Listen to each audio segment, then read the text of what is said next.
you so alive. I can see your heart in everything you've done. Every part designed in a work of art called love. If you gladly chose surrender, so will I can see your heart 8 billion different ways. Every precious one, a child you died to save. If you gave your life to love them, so will I. Like you would again 100 billion times. But what measure could amount to your desire? You're the one who never leaves the one behind.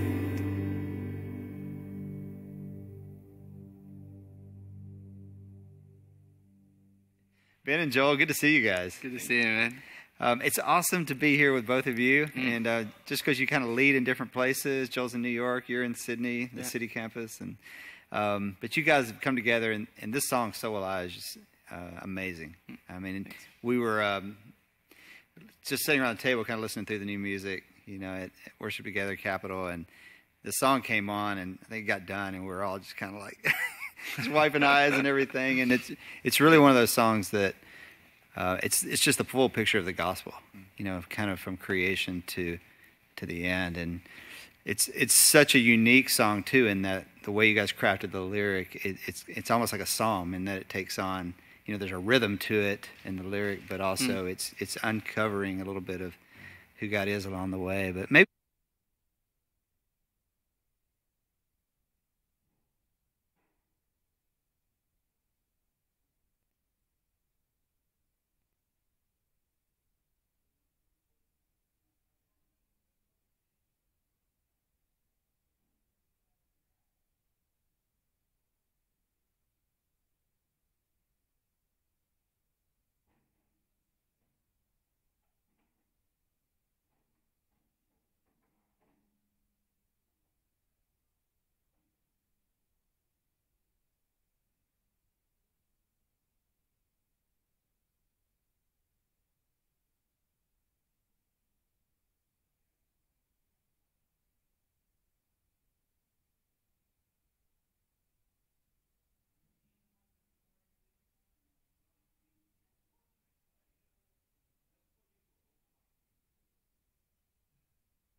fourscore and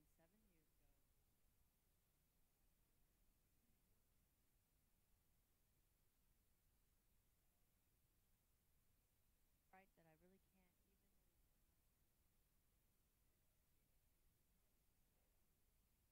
Right, that I really can't evenly almost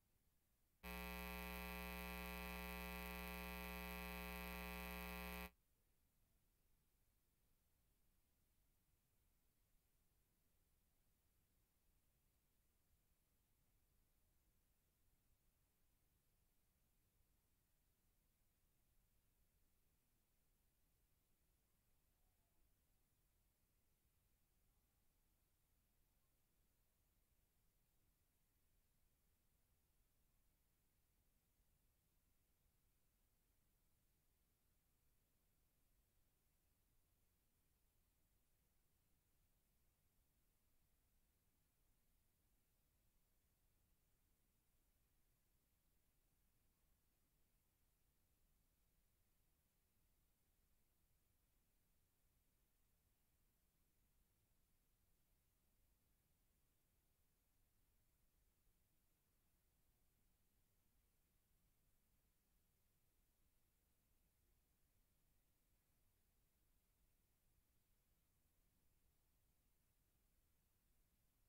get it in the mains. Mains exist, and you have done it. 1827, and there is sound.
So what we're going to do, for everyone who's here on time, we're going to actually do a building tour real quickly so y'all can see what the latest updates are.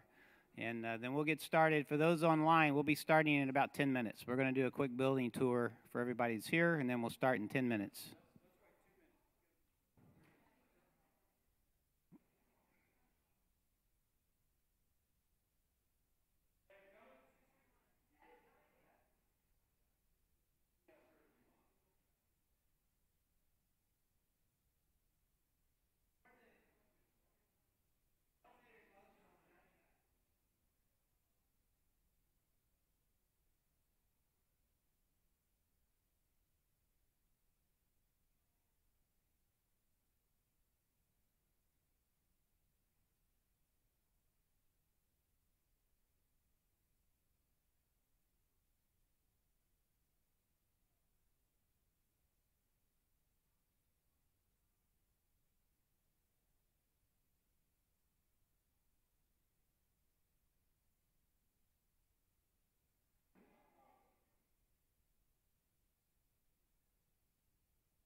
Okay, those of you who want to go on a walkthrough, we're going to meet over here at this door and we're going to walk through the building.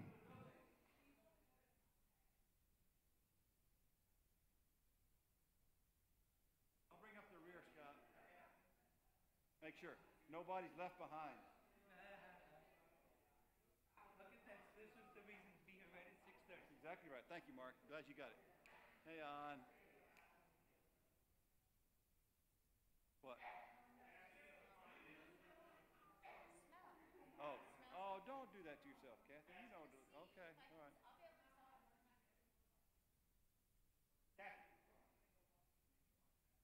You all are staying here?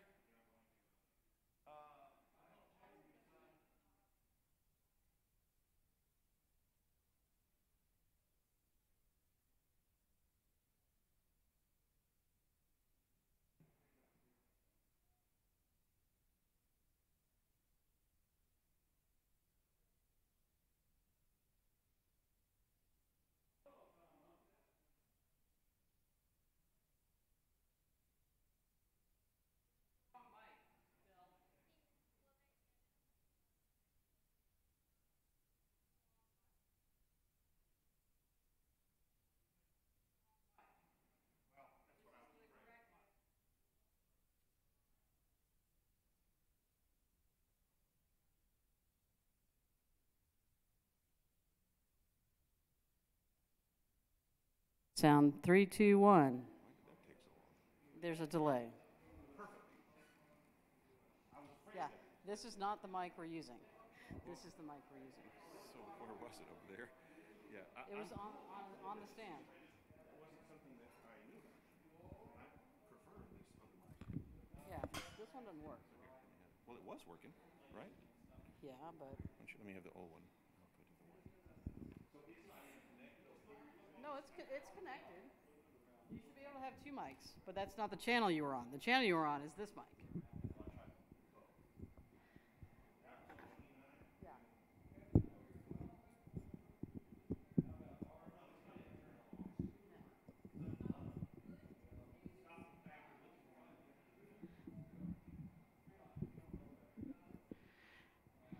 It helps when you use the right mic.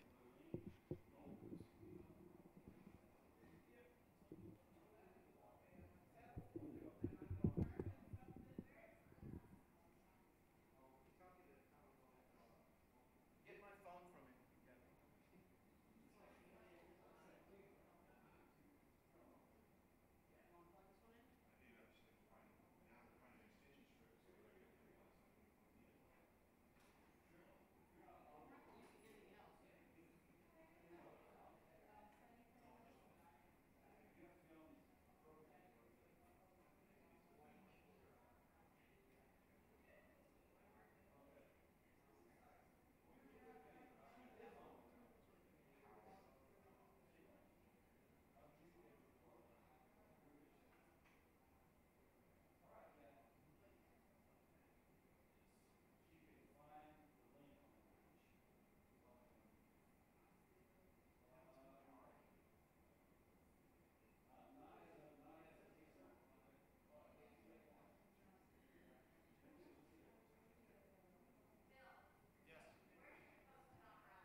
It helps if you use the right mic.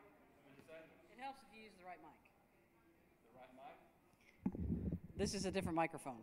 Oh, yeah, that other one doesn't work at all. Well, it doesn't work as well. Oh, yeah, Bill. It's the Bill.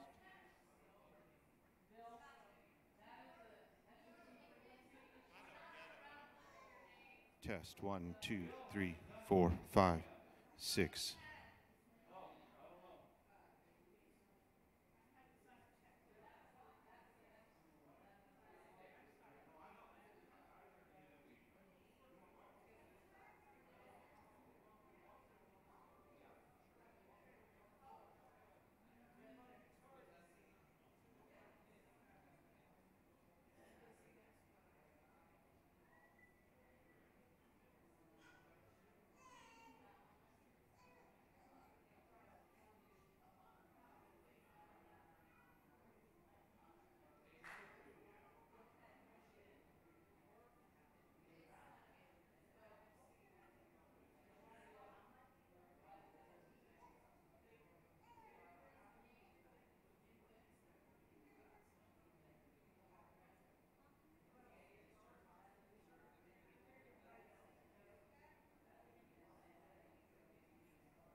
What'd you say?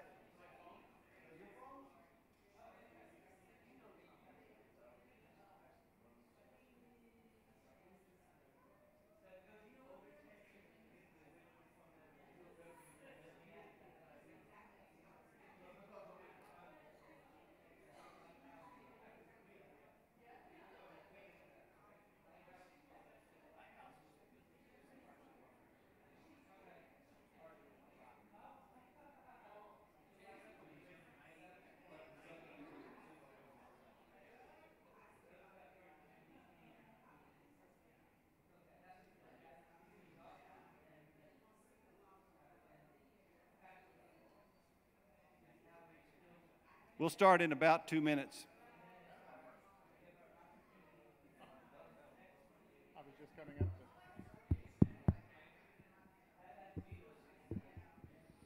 This one works.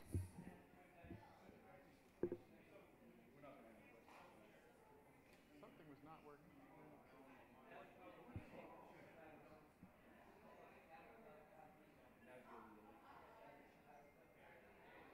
Did that go out?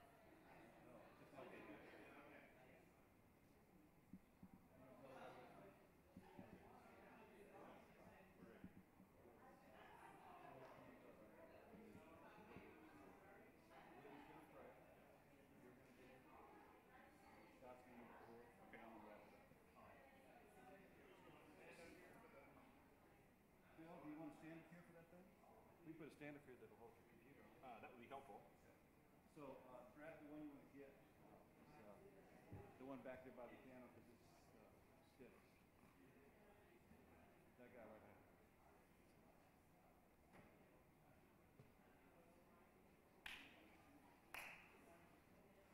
Let's give Scott a hand for giving us a grand tour of the building. Yay, Scott! So you all should know that this meeting, this engagement tonight will be recorded, so you need to behave. Because if you're not, I'm just going to say, hey, look what Gustavo's doing back there. Is it roaming around? As soon as we get things back here ready to go, then we'll get started. So Whitney's going to open us with a word of prayer. So this is what we're going to do tonight. Bill is filling in for Jerry Latham, our treasurer, and he's going to give a report on our financial situation. It will be, frankly, a relatively brief report with charts and graphs nobody really understands. And then, following Bill's report, I don't know what he's doing behind me. Following Bill's report, Scott will step up here and we'll run through in some detail where we are with the building project. And then I'll finish off by talking about finances, talking about numbers. So we'll take breaks to field questions from you all as things go along here. So, are you ready? You said Whitney. Okay. All right. So would you? Oh, I shouldn't have you do this. Where's Brian Hance? Brian's back there. I'm not even thinking about this. Whitney was the chairperson of the board for 2 years, and Brian is the new chair of the Hope Chapel board. Brian Hance. Thank you all for coming. Let's pray. Dear Heavenly Father, thank you for this congregation that we call Hope Chapel. Thank you for the resources you've given us. Thank you for the time we get to spend together. Lord, our desire is to do your will, and so we pray that you would reveal that to us. In Jesus' name, amen. Doing my best to look like Jerry, but I don't have any Hawaiian shirts. I don't have any. And I have more hair than he has by a little.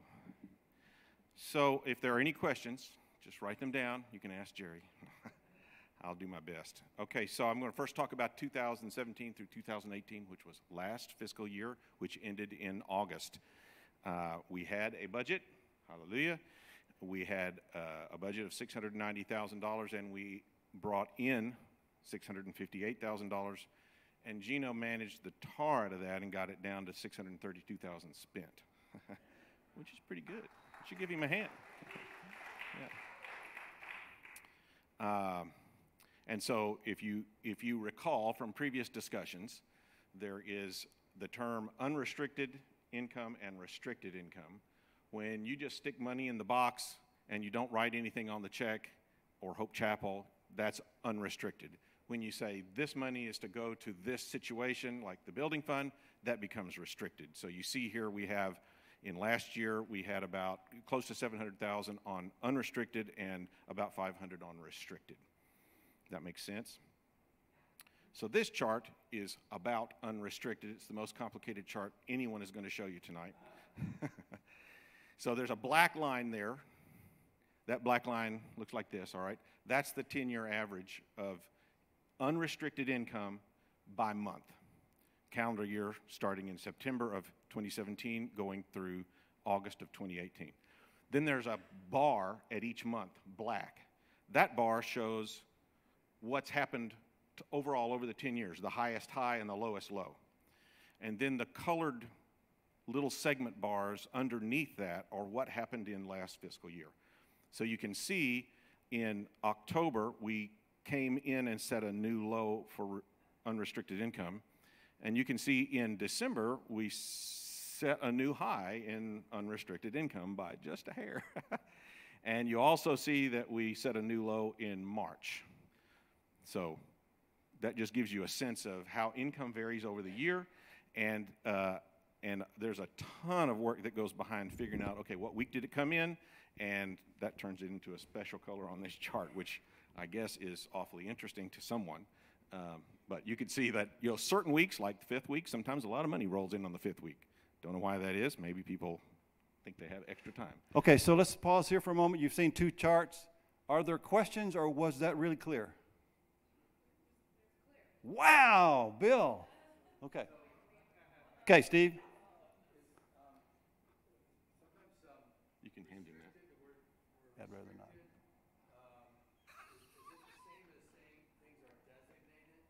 Okay, so Steve's question is, when we use the term restricted, which is essentially a accounting term, is that the same thing as saying funds have been designated? And the answer is yes.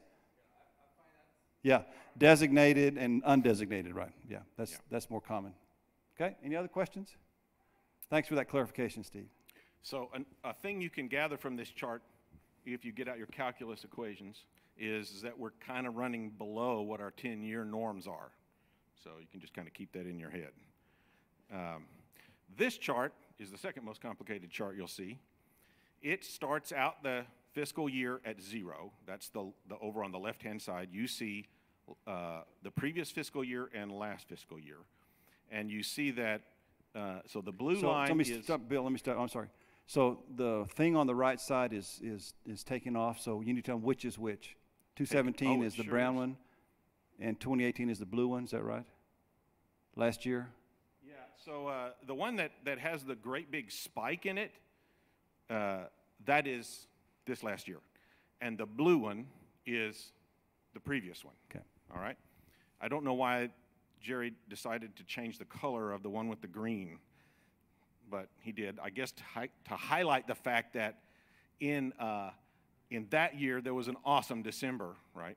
So the way you read this chart is, as a month goes on, we either spend more than we brought in, or we spend less than we brought in and are bringing in, and that accumulates, right? So at the end of the year, if we have brought in what our budget said and we spent what our budget said, it would end up back at 0.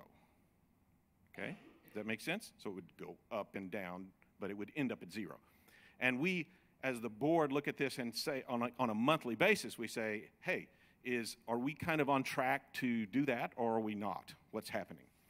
And so you can see there are times when we end up building up some surplus, and then we end up spending down below, and we pull out of the bank account to cover that when we go below, and then Gino sends out emails when we stay below. So we ended up last year, you can see there in August of 2018, sitting at about $26,000 positive. That's the way you read this chart. Does that make sense? So again, you see that Decembers are pretty awesome months for Hope Chapel, and you also see that the summers are pretty awesome months. Say again? Yes, but it was still positive. Yeah. Okay, so any questions on this chart? It's designed to give you a sense of how money comes and goes, how Gino manages it with the staff, and not where it goes, but sort of like how are we doing financially? That's supposed to be a one chart on how we're doing. Okay, I see Nance has her hand up. Anybody else? Okay, Nance and then Steve. So if I'm understanding right, that the orange and then the green chart, this is the current year that we're in? That's correct. No, it's this past year. It's fiscal year 17-18, which Yeah. ended last month. So September 1 begins. We're currently in our new fiscal year. Okay, so then this does not include from this last August. Correct. In other So words, do you it want- doesn't include 12 days is what it doesn't include. So do you want to know where we are right now? Okay, we're in good shape. We're about $24,000, $25,000 of income, which is a good number for us. It's not great, but it's a good number. Income for the month. Income for the month of September. Yeah. And the first few days of the fiscal year. Yeah, so we're okay. And then you had a question. Steve. How similar is this curve to most churches? It's very similar. I know from talking to other pastors that most churches suffer a decline in income in the summer months, and most churches, I should now be careful. Most established churches with people of that kind of giving receive a good boost at the end of the calendar year before as people adjust for their tax year. That's what the boost is in December. Yeah, so we suffer. Well, we have the same thing. We've seen this. I've seen it for a dozen years now. We don't get too panicked. When I send a letter out to you, I'm pretty panicked. We're holding on for Yeah, I know, that's right. When I send a letter out and I say, please pray, I'm saying, if things don't change, it'll be pretty difficult. But Hope Chapel has operated in the black for at least 12 years, well in the black. We're in good shape. But we're spending a lot of money on the building, right? You got that? Okay. So maybe the last thing I say is, I was talking to a pastor friend one time that said, it took us, after the summer, it took us until December to catch up, to get back in the black. And that's never been true for Hope Chapel. We typically are caught up by September, late September, October. Okay, here we go. Back out to the shadows. All right. Any other questions on this chart? Perfect. So this is where the money has gone by gross level category. So you can see personnel, that's all staff people and pastors. Operating is things like air conditioning and stuff. I think building and facilities is the renovation and repainting or whatever we're doing. And you can see we spent a lot of money there. It was designated, restricted to go to the building, and we spent a lot of money there. We spent, I think, close to in that fiscal year, we spent, for some reason, we calculated out about 610, and his chart shows about 660. I'm not quite sure what the difference there is, but anyway.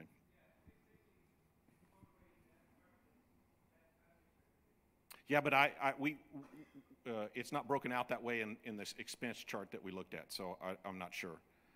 Yeah, I'll leave it alone. And then ministries, obviously places where we put our money in the ministry world, and missions.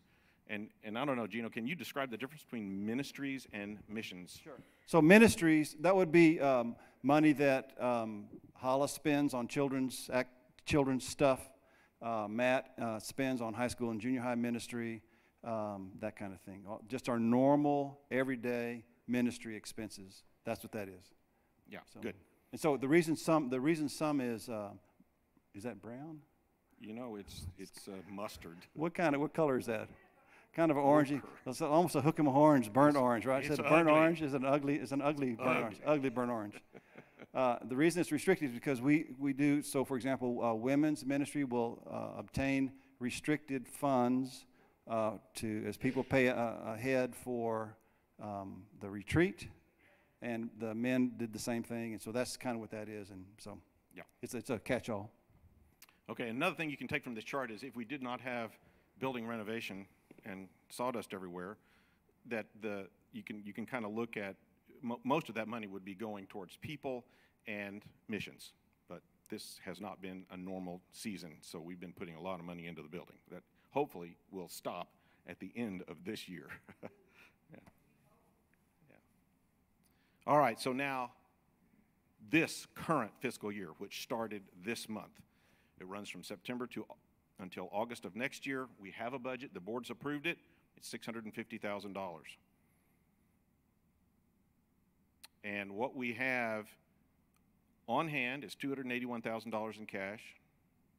There's $245,000 that we've already received still, of which $78,000 are left in the building fund. So that's a key number.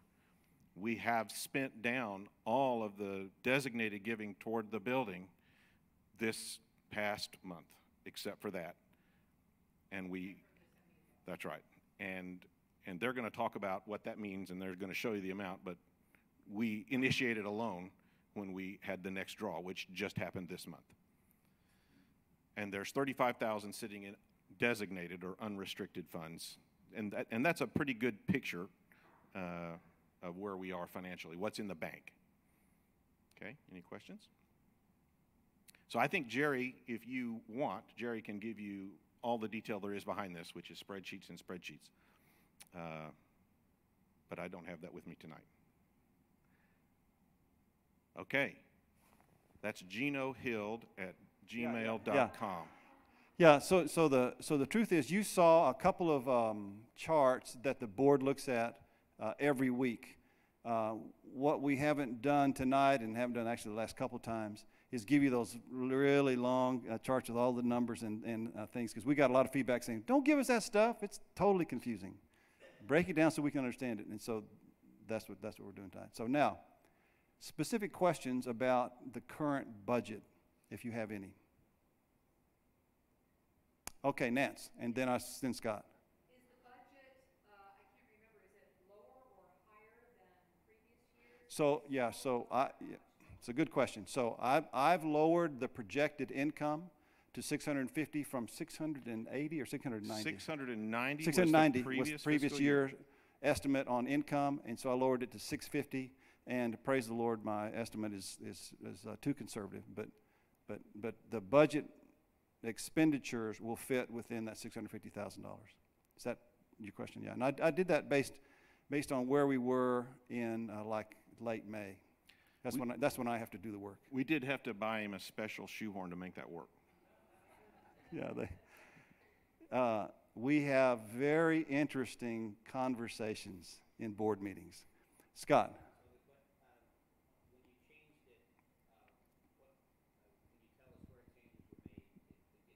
Why do we drop down to, how do we manage to drop down? Yeah.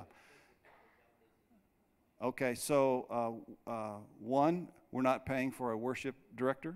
That's probably the main delta. Two, we're not paying for Amy Ponder's salary any longer. So those are the two big ones. And then there are some programs that were cut a little bit. So his question was, where did you cut? How did you get down $40,000? Is that shocking to you? No, Debbie's been off the payroll since. Oh, Amy's been off since June. Yeah, she is taking a year off. I'm hoping she comes back. She's taking a year off to spend more time with her daughter, who is a senior, basically. Marty.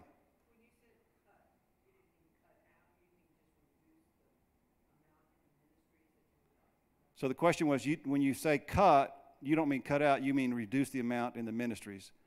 So to me, cut and reduce is the same thing. So maybe you should use different words for me. Cut and reduce is the same for me. Remove the program.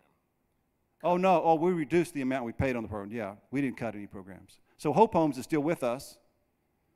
Amy's not with us currently, but she'll come back, I hope.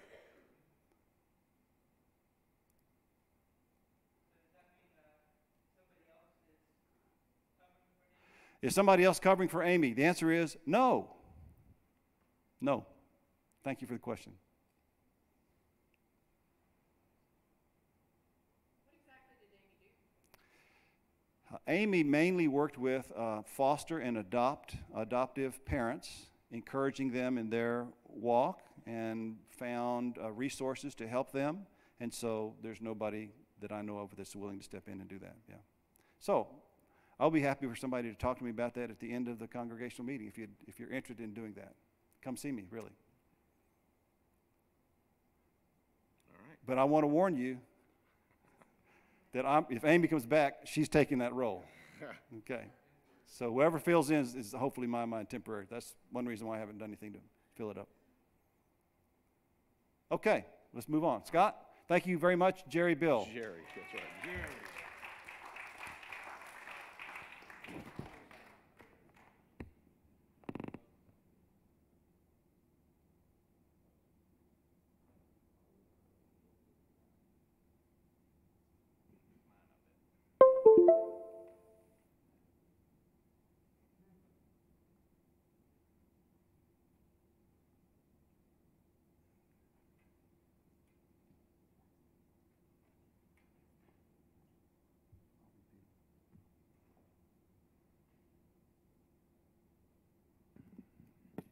The lights are very bright.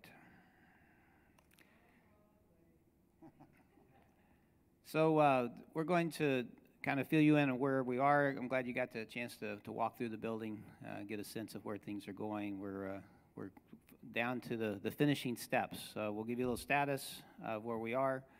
Some changes in plan to kind of give you a background for what we've been doing, what's changed in terms of what's in our what we're going to implement, and then we've done quite a bit of I call it whack-a-mole.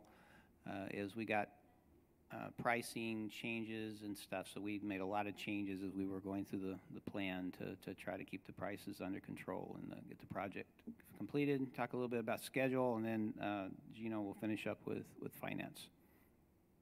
So we're about 70% complete. That's based sort of both on work and in terms of payment. So that's about how much we've paid out of the budget that we're going to. We got our final approval on our revisions last Friday. Yay!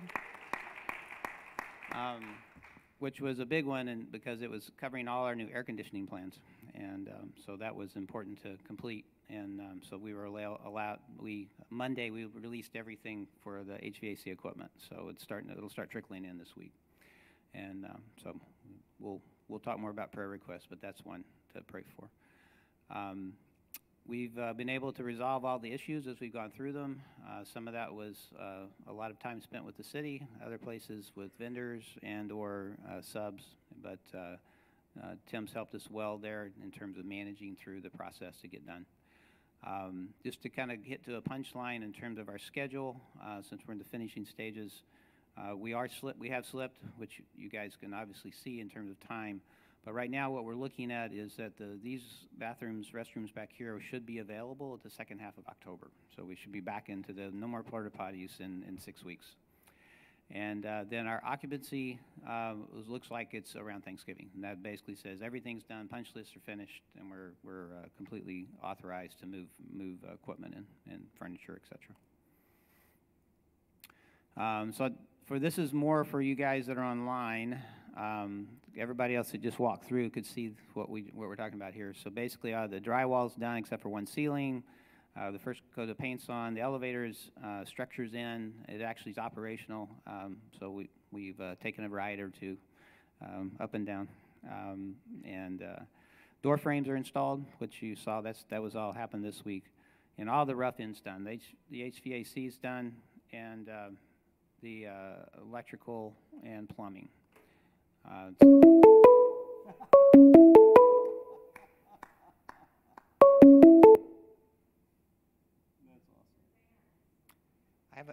have an app on my computer. Can you tell? Great, thank you.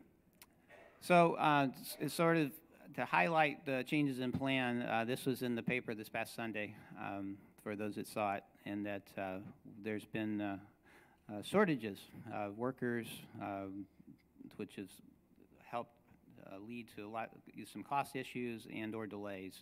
For us, it's been mainly delays, mostly related to schedule, although we've had a few cost things that we've had to make some trade-offs on to maintain control of it.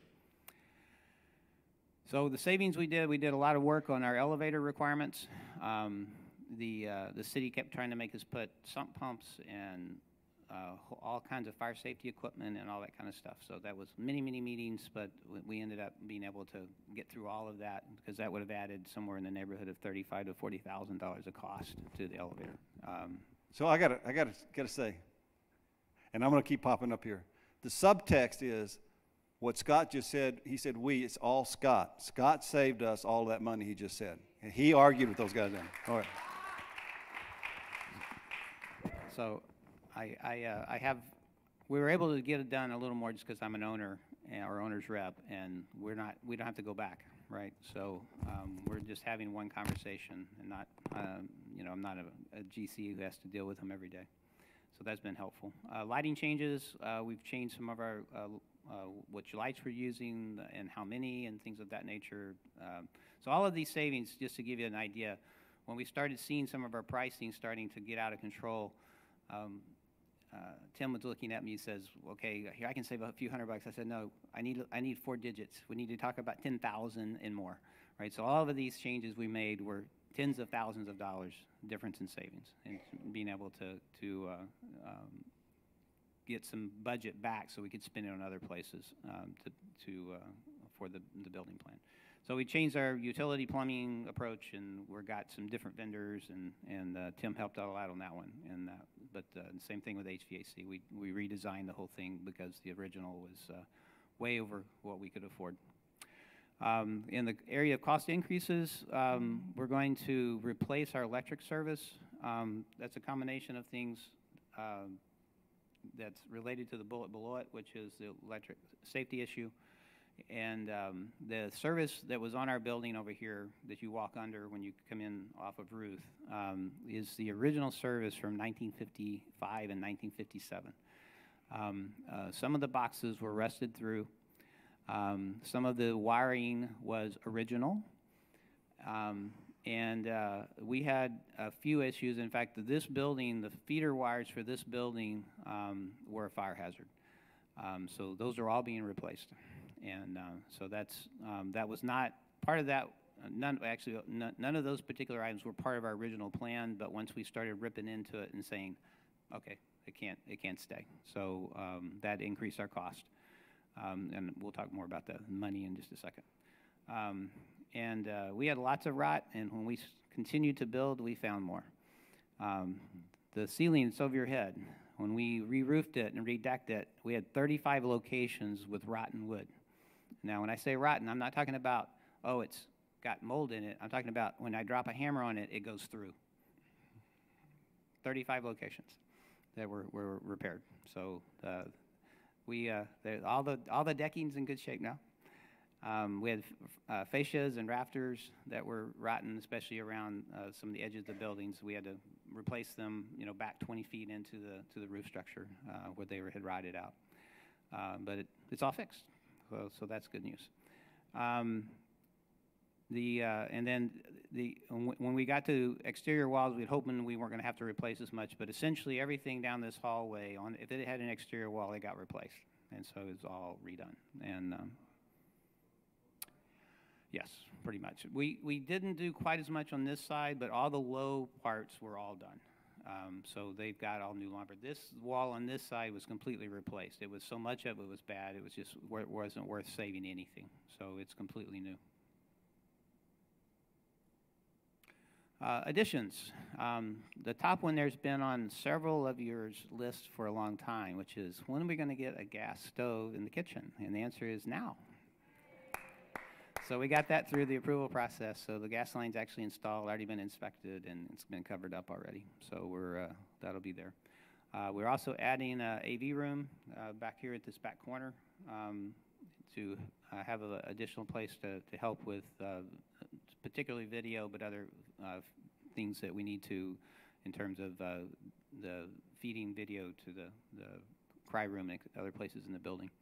And then we're going to be changing out the stage lighting because it was for many reasons, which Bill can tell you a lot of detail on that.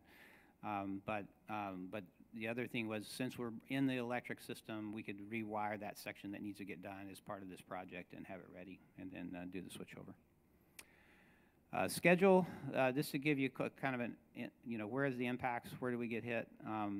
labor availability is probably 3 to 4 weeks.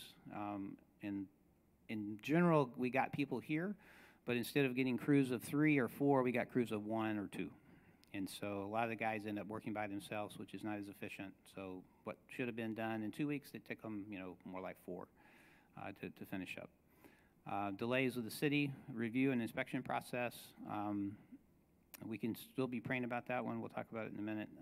The reviews are done, so we're pretty much done there. Inspection process, though, has been very hit and miss. Electric's particularly bad. The reason this isn't sheetrock back here is because it took a week for the inspector to show up so we could close the walls. And so that should have been done already. It was actually supposed to be done before the play last weekend, but we couldn't get started till the inspector got here. And then we have some various changes on design changes once we figured out we couldn't afford what our original plan was. But generally, we were able to contain that stuff because we found it out early enough. Next steps, again, for all you guys that didn't get to do a walkthrough, we're pretty much, everything's covered up. So now ceiling grid started today. We're going to start ceramic tile either into this week or first of next week. Cabinet installation will follow that. Then the HVAC equipment will probably start the end of this week and go through the next 2 weeks as we get the equipment in. Once that's all finished, then we'll put the flooring down, and then we'll do the final coat of paint on the walls. That kind of gives you an idea of direction and order of execution. Might change a little just because whoever shows up first is what we're going to do first. I'm just thinking maybe we ought to pause here and do some questions. Okay, I saw Tad, and then I see Matt. You were pointing to Tad. Okay, Tad.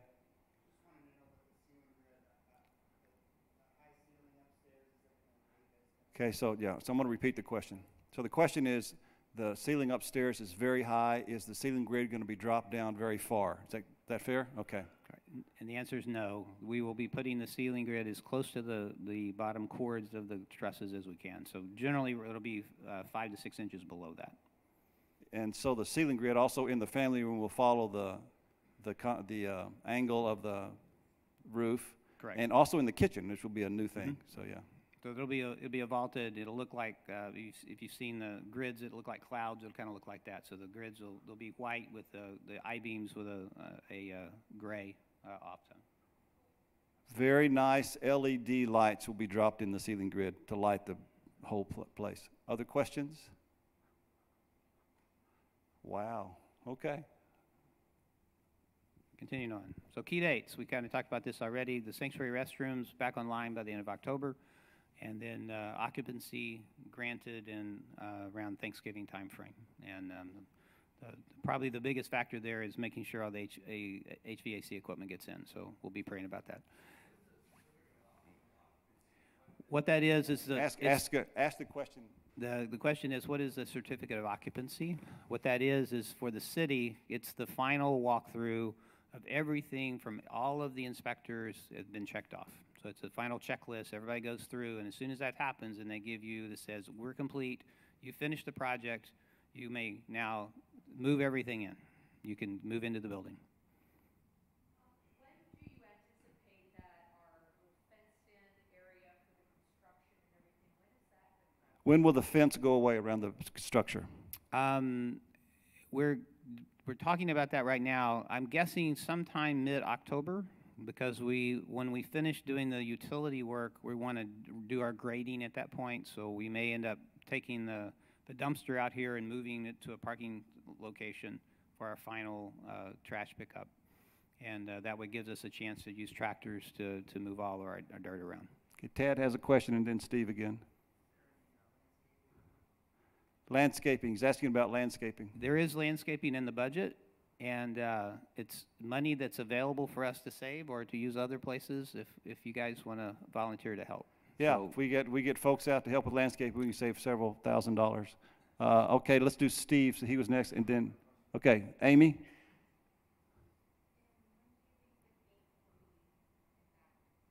The gate, which gate? The one over here? So she wants to know when we'll have the fence back up so the playground contains the children. I may have to get back to you. I'm guessing probably by the Thanksgiving time frame for sure. It may be a little sooner, but it depends on how much work we want to do in the playground. Because it needs some new gravel, and so we'll kind of talk through that part of it, right? It should have more displacement than it currently has for safety reasons. Amy, go ahead.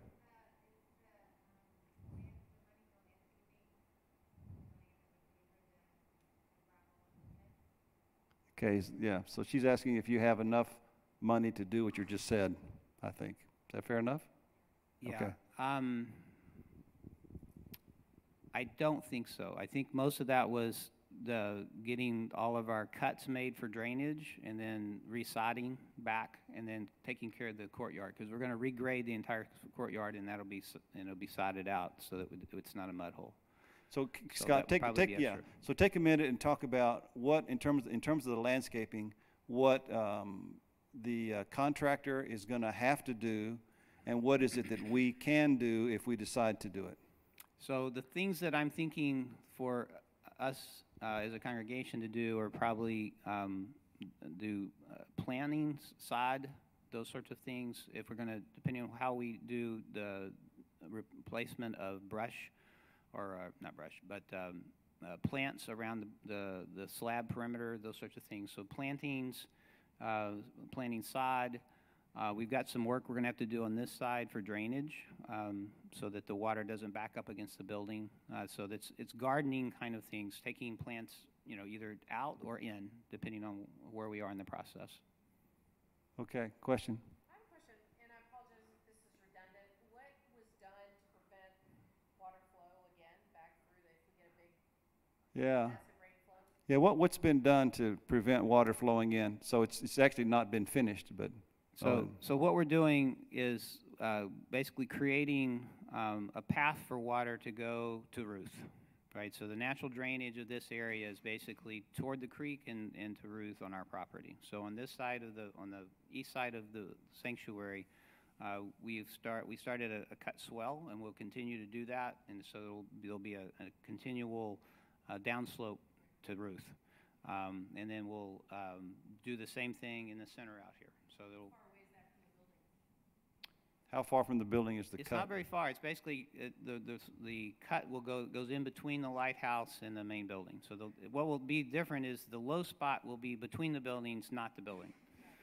Yeah, currently the low spot has been the building. Yeah. In addition to that, we've done the requisite last ditch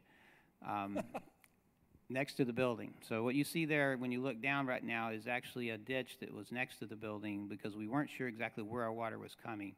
And so what that is if we do have an overflow, it will catch it and move it to Ruth, as opposed to going into the building, which is what it did previously. Okay, I see a hand over there. So if you had volunteers doing the landscaping stuff, about how much would you then be saving? How much would we save? Landscaping. Now, this is if it's done well, right?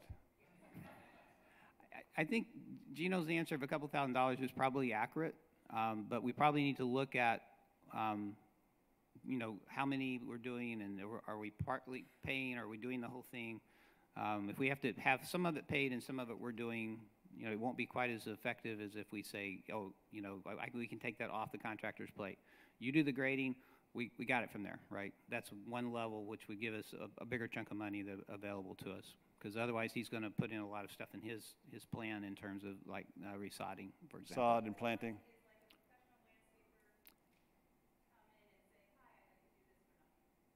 If you could get a professional landscaper to come in here and do it for nothing, I would be very happy. I think the rest of us would be too. Yeah. You know anybody like that? Okay, I'm not sure. All right. Well, we're always good for good contacts. Yeah, and as long as they're professionals, we don't. Yeah, shh. It needs to be done well. What did you say? You'll be fine. Leave that. Scott knows exactly what I was going to say. Are there any other questions? Okay, Ron, and then I saw. Say it again. Has the landscape been designed? I know the drainage has. The drainage has, but not plantings. No, not yet. Not the plants. No. Are you good at that, Ron? It's good. Thank you. Excellent. Yeah. I saw other hands. I'm not going to ask you tonight, but come talk to me. Great. Other hands, other questions? All right. I'll get out of your way. And the reason I'm shouting all these things at you is they're trying to get a good recording back there. So that was one of the big critiques is, hey, we couldn't hear the questions. Okay, so this is an update on expenses. So in the April meeting we had, we reported the budget at 1.4 million for the project. We're currently at 1.45, so it's a 50K update. About half of that is the new electric service and everything that we're doing, and then the combination of lighting and a few other things having to do with a flooring increase that we had for the final flooring. What do we need? We've kind of been talking about the bottom part of that chart there. So let us finish that up first. So we talked about landscaping. If you like to do detail painting, we've got a lot of jobs that the prices that came back from our painter were, I don't really want to do this, but if you'll pay me this much, I'll do it. But they were extremely high. They're very detailed. So if you just come find me afterwards. Okay, question. Oh, volunteer. Okay, define it. No, she was not volunteering. She wanted to know what you mean by detail painting. So what we're doing, for example, when you walk through, we're going to finish off the stairs over here. We're going to actually finish the concrete and seal it, and the pans themselves will have to be painted. So it's, I would say, it needs to be done carefully so that it's in. Okay. Yeah, it's the edge. It's about 1.5 inches. So it's edge caning. It's things of that nature. There's some accent walls that we're doing that have been designed by Susie that will need some work on those. So they're precision layout and painting so that they look nice when we finish, that kind of stuff. So it's more hand work and attention to detail. And I would like to say that by that time the air conditioning will be on. It will be on. It will be. Okay, Melinda? Just let me know. Yeah. Or Susie, either one. Text is fine, or email. Yeah, if you want to volunteer for painting, Scott or Susie. And then cleanup, we have a budget line item to wash all the windows, wipe down all the dust, do our final floor cleans and everything before we move in. That's available to us. Again, that's probably $2,000, $2,500 to do the final cleanup. So check it out. Sounds like we got people willing to do that. Okay, and then we talked about landscaping. So it's that's a combination of labor and things associated with getting ready. Yeah. I'm sorry? Be cooler. Yes, and then landscaping will probably be toward the end of October and in the 1st of November. Okay? So prayer requests. Continue to pray for favor with our inspectors and just the timing on it. That could be a big wrench for us if we end up with a lot of delays due to the inspectors not being able to show up, as well as for suppliers and subs, specifically that the HVAC units will make it here quickly. Does sub mean subcontractor? Yes. Subcontractor. Subs. Yeah, the subcontractors. So we're going to pray at the end of our time. So let's keep going. Okay, and then just finish well. We're at the finish phase, and Susie's about to shine. So y'all encourage her. This is her section where we're all in the finish work now. Yeah, there's probably not any questions, right? Y'all have asked all your questions all along. Okay, good. Gustavo. Who's bringing back all the furniture? Okay. At the staff meetings, we talk about. Oh, you got a wife that's on staff that knows this stuff. At the staff meetings, we talk about this. We talk about this every staff meeting. I give a little more update, this and that, but we have several ideas. One is to do a reverse blue zone. Last year, or 2 years ago now, almost 2 years ago, when we were getting the furniture out of the building, we put it all in a place that had blue tape around it called the blue zone. And we said, please come and take it home. Please come and take it. So we'll probably do a reverse blue zone and say, hey, please come and put it back, come back, bring it back. Or replace it with something new. That's right. But a stack of 8 chairs we'll probably see those again. So I haven't made the kind of pitch that I intend to make, but so let me just say really plainly to you all what I'm saying behind the scenes to the people that are making decisions. What we do not want to do is put old ratty furniture back in a new building, okay? So if we got to spend some money to get newer furniture that works with a building, that we're going to do that. I'm going to push hard for that, and you should hear me say that. Some of the stuff that our kids have used for years and years, and our adults have used for years and years, frankly, belongs in the dumpster and not to be used again. So we're not going to do everything new, but if it's in good shape and it's very useful, we'll use it. But if it's old and ratty, it's gone. And so I'm telling you, I'll be the one standing here and say, throw that away, throw that away, throw that away. And you can come get me if you think I'm making bad decisions. Just come talk to me, because I'll be the one doing that. Secondly, there's always pressure. Those of you that have done any kind of big project, building a house, let's say, you know that at the end of the project, when you've got 80% of the thing tallied up and you know, gosh, we're over budget, let's take, then you begin to look at the finishes and squeeze those for numbers. And you end up with a nice structure that doesn't look very good. Well, I want you to know, behind the scenes, I'm saying we're not going to do that. We're going to finish well. We're going to have tile in the bathrooms. It's going to look good. We're not going to scrimp. We have a budget. We're going to be really close to our budget. It's going to look good when we get done, because we're spending $1.5 million on a deal. It needs to look good and feel good. All right. So that's my preaching. So did I answer everybody's questions about it? So for example, we have somebody has in their house an electric stove, which we're not going to use. We don't have space for electric stove. See ya. I would like to have different refrigerators that work well.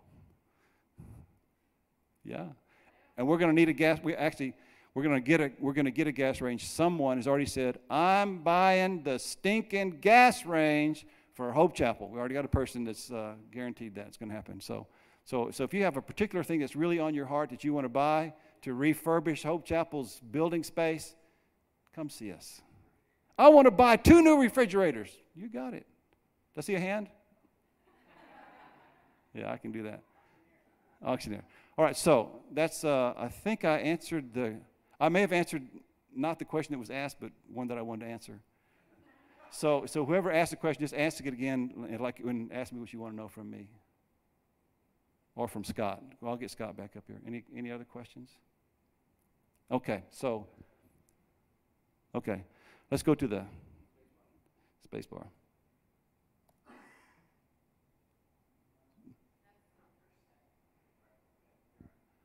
I'll keep going. Okay, all right. All right, so here are the numbers. We received at the very beginning, do you realize we've been doing this for 3.5 years? 3.5 years. May of 2015 is when a damage occurred, all right? So we received, about 6 months in, an insurance settlement of $120,000. Thank you, Jesus, for Susie and Cosmo with the marathon matching grants. We raised another $40K. And we've received to date a total of $686,000 from you all. Yes, give yourself a hand. That's an amazing amount of money. Only over 2 years. So we've raised 3 budget cycles worth of money in 2 years. And that's Hope Chapel. Very generous. Okay, so our total that we've raised today is $846. We need 1.45 to finish, so we need our projected payoff is $604,000. So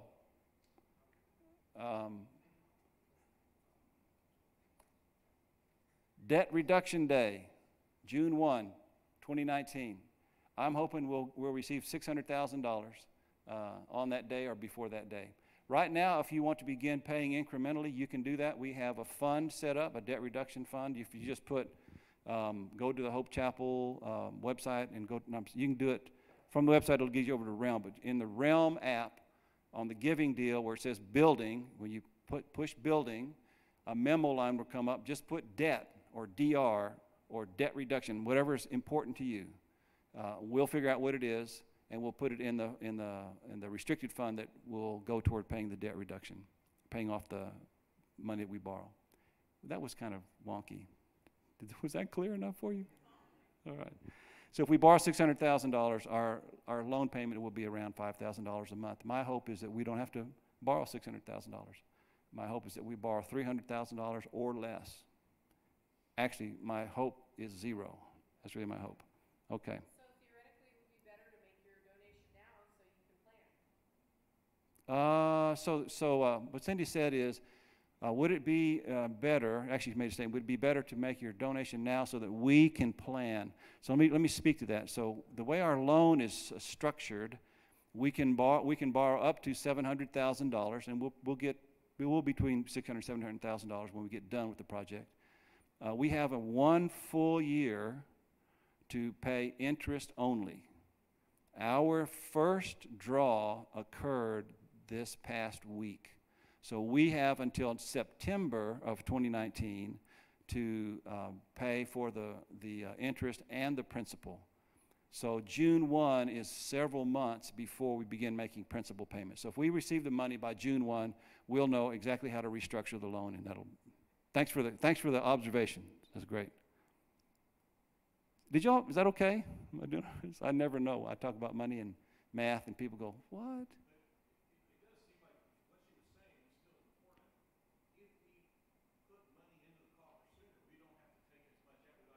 Okay, so Bill is also making the point that I missed that Cindy was trying to make. I'll give everybody's name here.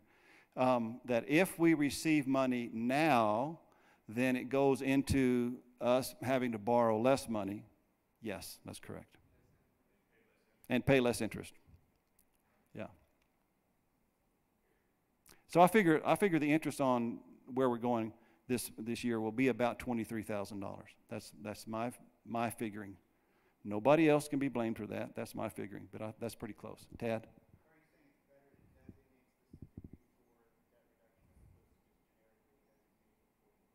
Is it better to designate money for debt reduction or just generically designate money for the building?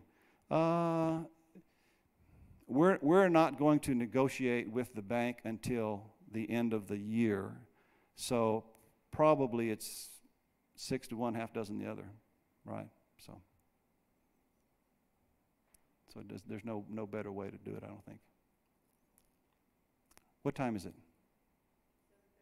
7:35. So our clock is right. How about that? I never trust a clock in a church. Nance? This is not necessarily about the budget or anything. Nance has a question about our pie really square? Theater lighting. Okay, what's the question about lighting? What's the question? I've heard from both Scott and also have heard from getting ready for the production that we just did that there are actual lights available and that we're going to be redoing it. Do we have an idea, a design, or who's going Okay, to so do that? yeah, so the question about lighting in the sanctuary is how was it designed? Is that a fair question? How will it be designed? And okay, so we have received a plan from a professional stage lighting designer. Yes, person who does it for a living, and we've adopted the plan pretty much in toto. Hope Chapel was given a gift of $15,000 about 18 months ago for stage lighting, and we're finally getting around to doing it. And the board added about another $9,000 to get it where we thought it needed to be. So there will be essentially about $24,000 spent on stage lighting, and it's in the numbers that Scott is running for us. And that will begin. Bill, when will that begin? Ask Scott. Oh, yeah. So we have to coordinate between the electricians. Yeah, so electrical issues. Okay. So before Thanksgiving, we should have them in.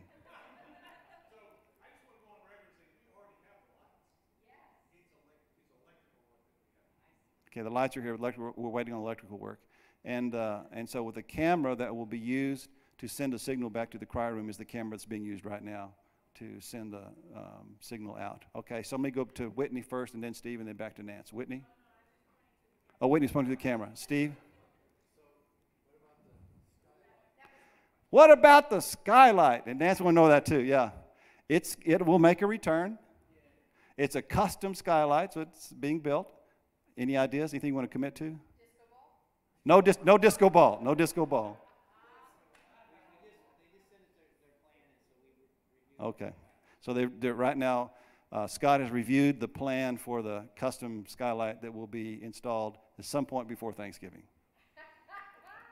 So yeah, so it's really important. This whole roof has been repaired and shingled, and then where the skylight will be installed, there's a special curbing that's been put there so that when it's put on top of it, it won't leak again.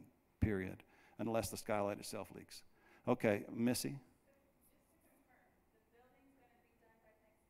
We think we'll be able to occupy the building by Thanksgiving. Yes, Miss Lori. Okay, who is that asking question? What are the plans for the Brentwood Teachers Thanksgiving? Yeah, the Brentwood Teachers Thanksgiving. So the question is, what are the plans for the Brentwood Teachers Thanksgiving? So probably we'll do something similar to last year and do something on site. We did a room full of pies for them.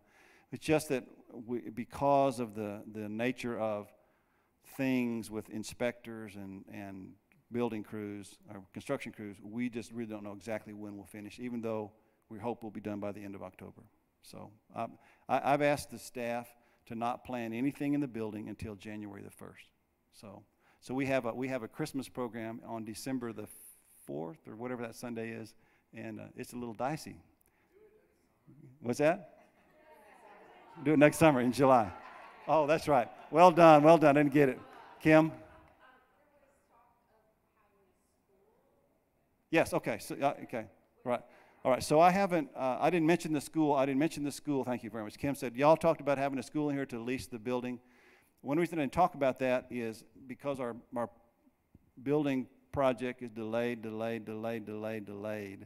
I'm not sure that we'll actually have somebody interested. They would like to be in here. Originally, they would have been in here this fall, then in spring, and then next fall. Now that they're essentially saying to us that they would like to get started asking for the permits, the conditional permits they need to come in here. We don't want them to do that until we have a certificate of occupancy, which we don't know when we're going to have. So we have to say, well, we're not sure. So they're right now, as my understanding, Donna's here. So if I misspeak, you just fix me, all right? Right now, it's an up in the air arrangement. We have worked through the details of a contract, but because on our end we can't promise anything, they're going, well, so that's where we are. Is that fair enough? Okay, yeah. So our committee is doing that is Donna, Lori, and Jim Davis. It's okay for me to blame people. And they have done a great job of negotiating with this school. They wanted everything in the kitchen sink, and they got maybe the kitchen sink out of us. They guys did a good job. Anything else? All right, so let's pray. So let's break up into groups of 3 or 4, and let's go back. How do I go back, Scott? Like this? There it is. Okay. So let's do this. If you'll get in groups of 3, one person can pray for favor with the city inspection folks, another can pray for favor with suppliers and subs, and another person can pray that we finish well. Is that okay? Groups of 3? If you're in groups of 4, you can have a silent, I guess, or somebody repeat. So let's get together. Let's take 5 to 10 minutes to pray. I'll call us when I think everybody's pretty much done.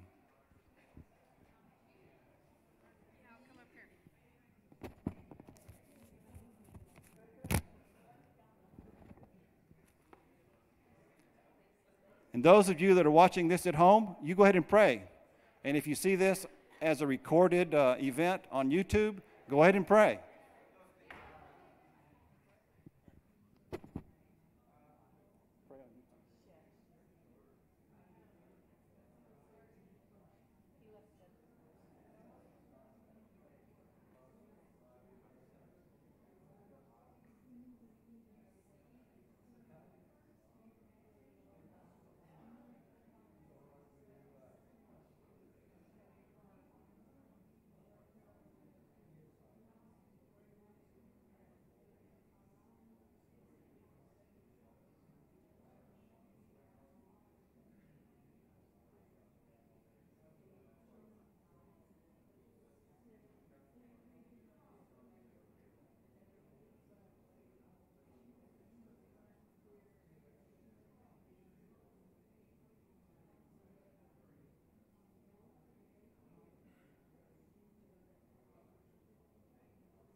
Okay, looks like everybody's finished praying. I'm going to release us. I just want to remind you of a couple things. Number one, in the main building complex, we literally are doubling the number of toilets available to everybody. Literally. And out here specifically, there will be, on the women's side, there will be a doubling of the number of toilets. Oh, actually, on the men's side, too, we went from 1 to 2. And we have, on all of the main portions of this building, there are ADA compliant restrooms for wheelchairs. And we will be able to get up and down to the top floor with the elevator, which we are going to designate the Virginia Roberts Memorial Elevator, which is pretty cool for those who remember that. All right, so I'm going to bid you adieu. Have a good evening. Go in the name of the Lord to bless and serve. Amen.